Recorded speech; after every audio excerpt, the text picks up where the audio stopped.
সুব্রত হালদার। আমি এই পাশেই এখানে থাকি এবং এই মন্দিরের প্রত্যেক কর্মকাণ্ডের সাথে সব কাজেই আমি যুক্ত থাকি। এই মন্দিরের শুধু মন্দির না, এটা আমার কাছে তার মানে আমার উপরে যদি কিছু হয়ে থাকে সেটা সব থেকে বড় ব্যাপার হচ্ছে। অনেকে অনেক বলেছে, আমি বলি, আমি এখানে বেশ কিছুদিন আগে, গত 5-6 বছর আগে আমি এই মন্দিরের পাশে আসি কিছুদিন, কিছুদিনের থাকার জন্য। তখন আমি খুব সমস্যার মধ্যে ছিলাম। তবে এই মন্দিরের মায়ের কাছে গেটের বাইরে দাঁড়িয়ে হাত জোর করে যদি কোনো মনোবাসনা বা কোনো সমস্যা যদি মায়ের কাছে জানানো যায়, তো মা সেটাকে নিজে হাতে তার প্রতিকার করে। তার সব থেকে বড় প্রমাণ হচ্ছে আমি যখন এখানে আসি, আমি বহু সমস্যা নিয়ে এখানে আসি, শুধু একটু আধটু না, বহু সমস্যা। তো আমি প্রত্যেক দিন এই মন্দিরে যখন ঢুকি এবং বেরোই, এই মন্দিরে মায়ের কাছে আমি প্রত্যেক দিন সারাদিন কি করব এবং কি করে এসেছি এই মায়ের কাছে জানাতাম। যেটা ঠিক কোনটা ভুল মাই বিচার করবে। তো আমি বেশ কয়েকদিনের মধ্যেই আমি এই সমাধান, তো একটু আধটু না, খুব ভালো সমাধান হয়েছে। মানে আমি আমার লাইফের ঘুরে দাঁড়ানোটা একটু একটু করে তার মুড এখান থেকেই শুরু হয়েছে।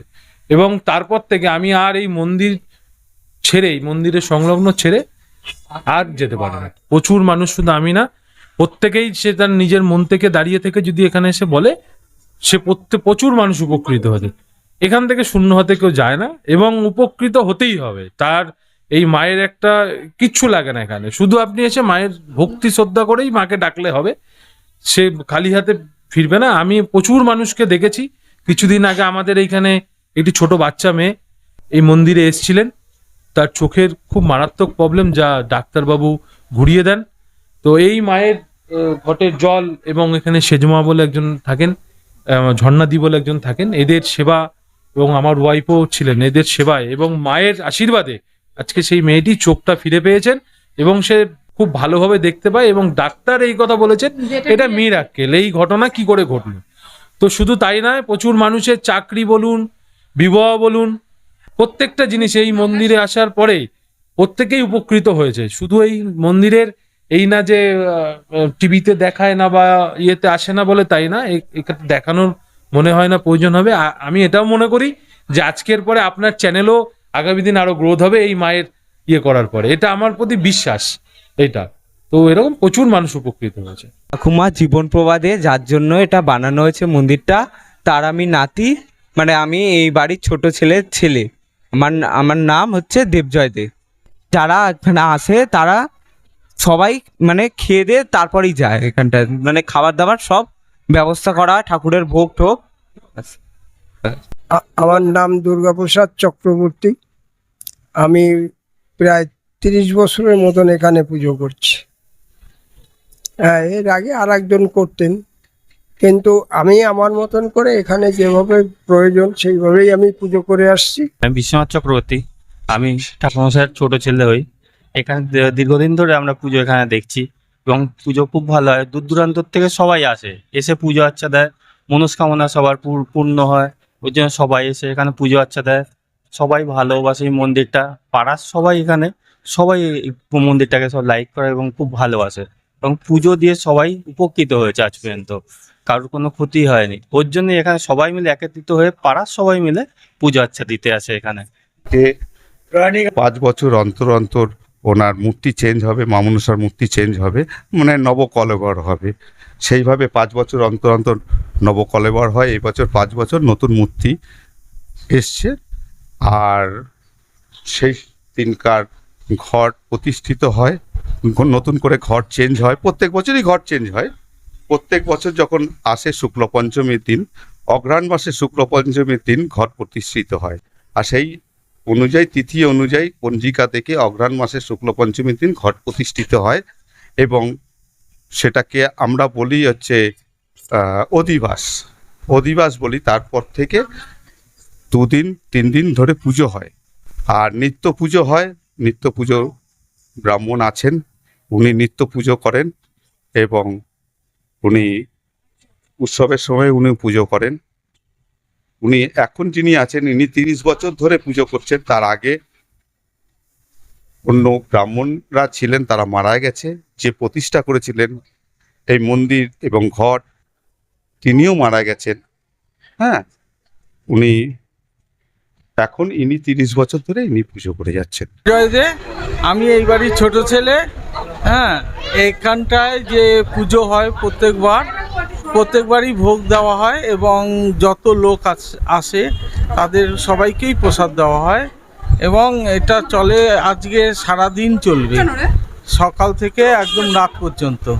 হ্যাঁ, আর এমনি তো প্রত্যেক বছর পুজোয় হয় আর আনন্দ হয়, এখানে সবাই আনন্দ করে, পাড়ার লোকরা। আমার বিয়ে হচ্ছে 42 বছর। আমি 42 বছর ধরে মায়ের এই উৎসব দেখছি। যতদিন আমার শাশুড়ি মা ছিলেন উনি এই মন্দিরে দেখাশোনা কাজকর্ম সমস্ত কিছু উনি করতেন, ওনার সাথে আমরা হেল্প করতাম।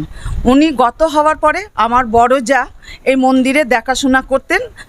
বড় যা গত হওয়ার পরে তারপর থেকে আমি এই মন্দিরের দেখাশোনা করছি। আমার ঠাকুমা হয়, আর এই বাড়ির ছোট ছেলের মেয়ে আমি ছেলে। আর আমরা ছোটবেলা থেকে এই পুজোটা দেখে আসছি। ছেলে খুব আনন্দও লাগছে আর খুব মিসও করছি ঠাকুমাকে। আর সব কিছু পুজো উপোস করে আছি সকাল থেকে, নাচ হবে, আনন্দ হবে, পুজোর অঞ্জলি দেবো একসাথে। ওনার মেজো ছেলের বউ, ছোট ছেলের বউ। এখন আমরা তো জানো তো সব, তোমার বাড়ির সামনে থাকি, বাবা থাকি। এখন বছরে মায়ের উৎসব যখন তখন আসি, আবার মাঝে মধ্যে আসি পুজো দিতে। মাই আমাদের সব। এখন আর কি বলবো বলো, তোমরা তো জানো, আর কি বলবো। ওনার বড় ছেলে জীবন প্রভাদের বড় ছেলে, দুই নাত বউ, বড় নাত বউ, ছোট নাত বউ। আমরা এই বাড়িতেই থাকি। আমাদের সেজকাকি শাশুড়ি, তার সাথে খুব মজা করে পুজোর সাথে সাথে কাজ করি। এই কেমন লাগছে, আনন্দ করি। আমাদের 4 তারিখে ঠাকুর এসছে, আমরা গাড়ি করে ঠাকুর আনতে গেছি, নেচে নেচে ফিরেছি। এবং কালকে আমাদের অধিবাস ছিল, সেখানে আমরা গঙ্গা বরণ করে জল নিয়ে এসেছি। আজকে আমরা আবার ডন্ডি কাটতে গেছিল, তাদেরকে নিয়ে গেছিলাম। গঙ্গা সামনেই আমাদের ঘাট আছে, সেইখান দিয়ে তাদেরকে ঘাটে স্নান করিয়ে কি বলে ডন্ডি কাটার জন্য তাদেরকে নিয়ে এসেছি। আমরা আত্মীয় স্বজন সবাই খুব নাচানাচি করি। প্রতিবেশীরা প্রচুর সাহায্য করে। তাদের যারা মনস্কামনা করে মনস্কামনা পূর্ণ হয় বা আগামী দিনে মনস্কামনা করছে, এখানে ডন্ডি কেটে তার মনস্কামনা তো নতুন করে তৈরি করে যে আমার এই মনস্কামনাটা পূর্ণ হয় যেন, সেই শক্তি নিয়ে এখান দিয়ে শুরু করে। মায়ের ওই যেটা বললাম চড়ু একটা স্পেশাল আছে, তারপরে হচ্ছে মা অন্নভোগের মধ্যে 5 রকম পিঠে কালকে খেয়েছে, আজকে মা আবার সেই পিঠেও পাবে, সাথে পাবে অন্নভোগ, তার সাথে 5 রকম ভাজা, ফুলকপির তরকারি, পনির, আলুর দম, চাটনি, পাঁপড়, পায়েস এবং 5 রকম মিষ্টি, দই, রসগোল্লা এইসব দিয়ে ইত্যাদি দিয়ে তাকে দেওয়া হবে। এতক্ষণ আপনারা দেখছিলেন নিউজ বাংলা টিভি। সঙ্গে থাকুন, দেখতে থাকুন নিউজ বাংলা টিভি।